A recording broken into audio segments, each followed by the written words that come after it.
Hello everybody, my name is Scooby and welcome back to another video.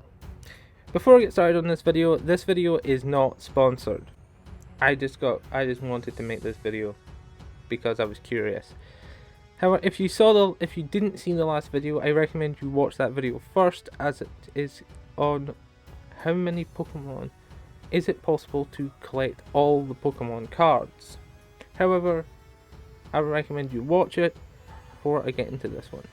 If you don't know, there is over 34,000 visually distinct cards, or roughly 34,000 visually distinct cards in the Pokemon TCG game, trading card game. And yeah, so I was wondering though, just how many packs or booster packs of Pokemon cards would it take to reach 34,000? And just how much would it take? How much money would it be? But first, we have to break down exactly what comes in a booster pack of trading cards. How many cards and what they kind of look like now. On the screen right now, probably somewhere next to my head or behind me or somewhere, editing me will certainly, I imagine, put something in, is what you find when you buy them out of the shop. They usually sometimes come with a bonus card or 2 bonus cards depending on how much you pay, and a little plastic counter, which for some reason I keep flipping when I'm sitting at my desk. Either way, I keep playing with it. Either way, these are just kind of add-ons because they're not actually in the sealed booster pack. They're just sort of packaged with them. So we can discount both the spare card, or cards, because there's 1 or 2, and the little plastic counter. Now these packs of 1 extra card and 2 extra cards are roughly about £5 to £6 in the UK. They may vary around the world, obviously. I'm going with the Great British Pound because it's easy. And even at that, it's a lot. Okay, so discounting both them, what you should have is what's on the screen now, just a pack of just a booster pack. And what is contained within these booster packs is a nice round number that we can use of cards, 10. And from what I could read online, having not opened any packs yet of Pokemon cards, not fully opened any at the time of recording, is that the packs usually contain about 6 common cards, 3 rare cards, and a special card, which is fun. But that magic number of 10 makes it so easy to divide up just how many packs we need. And it's still a lot of booster packs. You would need, drumroll, 3,400 booster packs of 10 cards just to reach that magic 34,000. Yeah. It's a lot. It's a lot.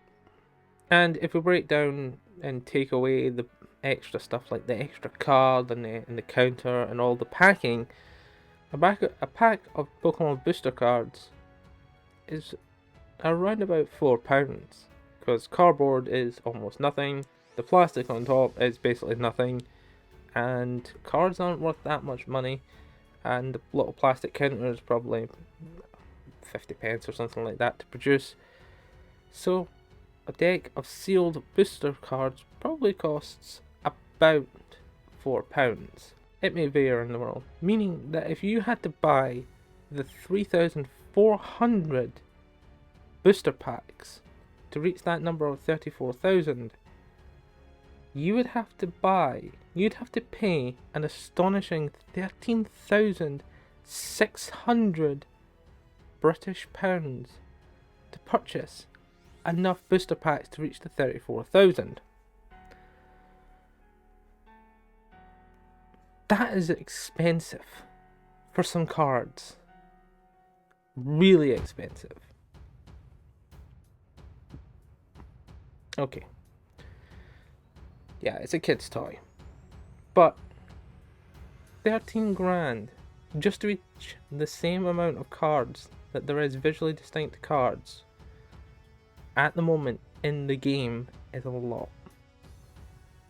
However, there is certainly a slightly cheaper way to gain that number of cards, almost.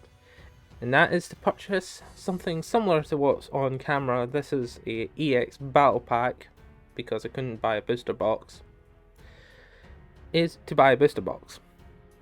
Now, the current gen ones are roughly £25. If you try to buy a previous gen ones, they're in the hundreds. Yeah, over 100. However, once again, taking that 34,000 and breaking it down by how many packs of cards are in a booster box, it's significantly better. So in a booster box, there's roughly 36 packs of cards, and of course, with that 10 cards per booster pack, next round number, we get 360 per booster box. Fair enough amount of cards for the kind of £25 that they are in current gen, which is significantly cheaper, as 36 packs of, well, booster packs on their own would cost, roughly about 140 quid, which is, yeah. So buying booster boxes is certainly a lot better. However, once we break down that 34,000 into the booster box size, we get roughly 94 booster boxes, and probably you'd have to buy a couple of booster packs.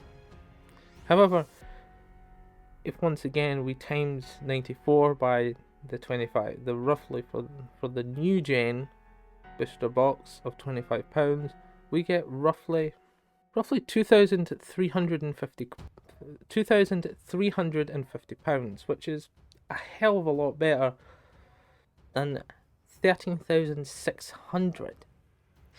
Meaning it is kind of doable, but again, you'd have to buy, open, and get rid of 94 booster boxes. Yeah, that's a lot. And like I said before, any previous or older generation of Pokemon booster boxes can be incredibly expensive. Over £100 for a booster box of those cards. And as I said at the start of this video was made because I was just curious just kind of how much money was in Pokemon, how much people would have to spend, and if it was even possible for that gotta catch 'em all line to actually apply. Greatest marketing technique ever, by the way. The answer is 100% no. This is just a theory, and this is only to collect 34,000 cards. You'd probably have to double that, maybe even triple that, if you were the only way this would work is if you were the luckiest person on this planet, which no one is that lucky. However, if you thought this video was rambling or entertaining for some reason, or me crunching math for stupid cards was good, please leave a like. And to end this out, I'll be playing some footage. There'll also be in a separate video if people just want to watch that. There'll be a separate video of me opening some Pokemon cards and showing them off as well. So yeah, there'll be that coming out hopefully soon. But yeah, I'm gonna show you some of the cards at the end of this video, and yeah, I will see you guys in the next video. Bye bye.